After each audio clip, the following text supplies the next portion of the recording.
পাকিস্তানের বিপক্ষে test series জয়ের সুখস্মৃতি নিয়ে ভারতে টিম টাইগার্স। স্বাগতিকদের বিপক্ষে প্রথম টেস্টকে সামনে রেখে মঙ্গলবার দ্বিতীয় দিনের মতো চেন্নাইয়ের চিদাম্বরম স্টেডিয়ামে অনুশীলন করেছে নাজমুল হোসেন শান্তর দল। ভারতের বিপক্ষে টেস্টে ভালো করতে হলে ব্যাটারদের চ্যালেঞ্জ নিতে হবে, আর সেই চ্যালেঞ্জের কথা মাথায় রেখেই অনুশীলনে বেশ মনোযোগী ছিলেন সাদমান, জাকির, মুশফিক মমিনুলরা। ইতিহাস বলে চেন্নাইয়ের পিচে ব্যবধান গড়ে দেয় স্পিনাররা, তাই এদিন অনুশীলনে নিজেদের ঝালাই করে নিয়েছেন মিরাজ, তাইজুল নাইমরা। ভারতের বিপক্ষে টেস্ট খেলতে নামলে বরাবরই চাপে পড়ে বাংলাদেশ। প্রথম টেস্ট সামনে রেখে চন্ডিকা হাথুরুসিংহের সংবাদ সম্মেলনেও এসেছিল চাপের প্রসঙ্গ। জবাবে কোচ জানান, ভারতের বিপক্ষে চাপে থাকাটা সুবিধাজনকই।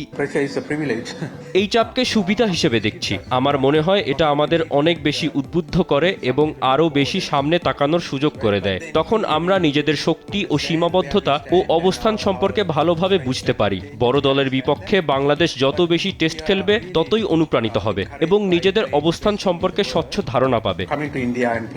পাকিস্তান সিরিজ থেকে আত্মবিশ্বাস পাচ্ছেন কোচ চন্ডিকা হাথুরুসিংহে, এমনকি বর্তমান স্কোয়াডকে বাংলাদেশের সেরা টেস্ট দল বলেও উল্লেখ করেছেন। আমার মনে হয় সম্ভবত এই সময়ের টেস্ট দল সবচেয়ে পরিপূর্ণ। আমরা অনেক পেসার নিয়ে এসেছি, কয়েকজন ভালো গতির বোলার পেয়েছি, আমাদের স্পিন বিভাগেও অভিজ্ঞতা আছে, সাথে ব্যাটিংয়েও ভালো গভীরতা আছে। আমাদের দুইজন স্পিনার বিশেষজ্ঞ ব্যাটার যাদের কিনা টেস্টে সেঞ্চুরি রয়েছে, এর সঙ্গে আমাদের দুইজন উইকেটরক্ষক রয়েছে যারা দলের মূল ব্যাটার। এসব কিছু আমাদের দলকে ভালো একটি ভারসাম্য এনে দিচ্ছে, পাশাপাশি আত্মবিশ্বাসও যোগাচ্ছে। বৃহস্পতিবার চেন্নাইয়ে প্রথম টেস্ট দিয়ে শুরু হবে series. Al Mahmud Fahim, sports desk, দেশ TV.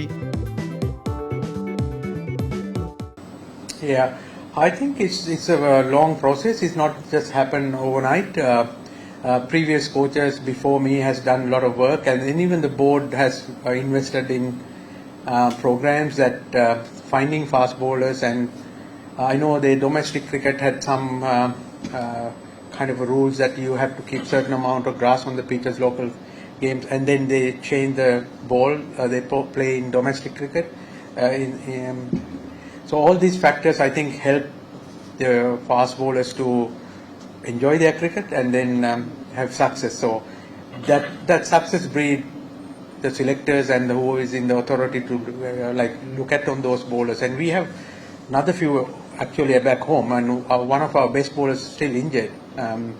So when all of these guys are available, it's really pleasing to see that we have that depth in fast bowling.